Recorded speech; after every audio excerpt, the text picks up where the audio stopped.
But what's the point of an orchestra? When any Tom, Dick or Harry can make a classical album in their bedroom in an hour, the orchestra looks suspiciously obsolete. You can buy samples. You can even get them free. You can stack the parts. You can quantise the timing, tune the pitch, polish the reverb. Oh, you can export something that sounds orchestral before the kettle has boiled. So why bother with 80 musicians, rehearsal schedules, bad weather, acoustic spaces, conductors, unions, personalities, funding applications, and all that glorious inefficiency? The orchestra is not a sound-making device. The orchestra is a social instrument. A bedroom orchestra produces results. A real orchestra produces consequences. In a bedroom, music is assembled. In an orchestra, music is negotiated.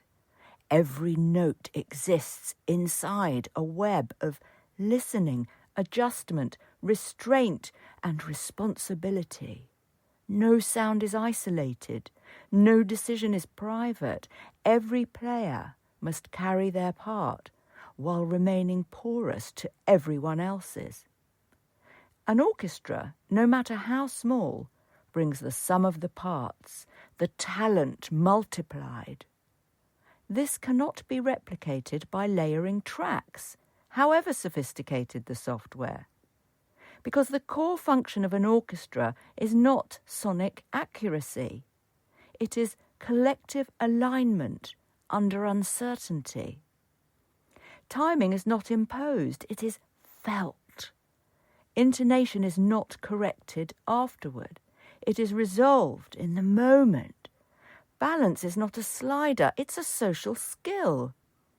When something goes wrong, the music does not stop. The group absorbs the error and continues. It's magical. This alone would justify the orchestra's existence, but it's not the full story. Live music introduces a variable that digital culture struggles to accommodate: presence. Being in the vicinity of an orchestra is an emotionally charged, thrilling event. It does not exist until it moves through the air, bodies, and time. Acoustics are not decoration. It is an active participant. Wood absorbs, stone reflects, air delays, distance reshapes balance.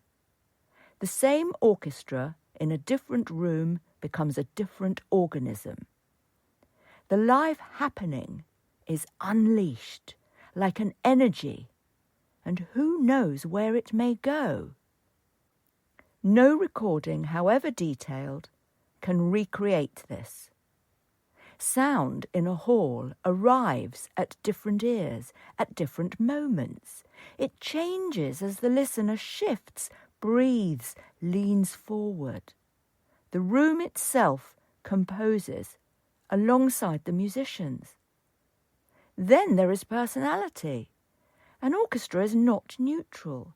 It has habits, tensions, shared memory.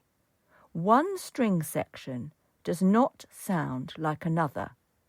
Even with identical players on paper, a principal player shapes the colour of an entire section through touch, timing, and instinct. These things are not written into the score.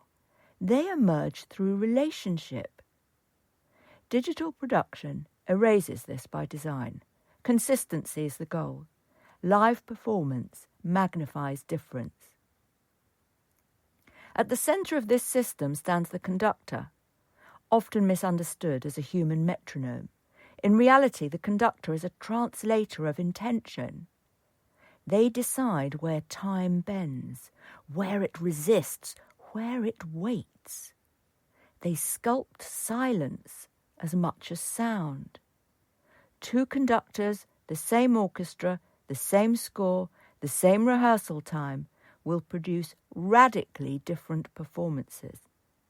Not because one is correct and the other is not, but because interpretation is relational. A conductor responds in real time to fatigue, to excitement, to the hall, to the mood of the players, to the attention of the audience. The orchestra responds back. The music becomes a conversation rather than a fixed output. And finally, there is the audience. In a live performance, listeners are not passive consumers. Their presence alters behaviour. A focused audience tightens the ensemble. A restless one changes pacing.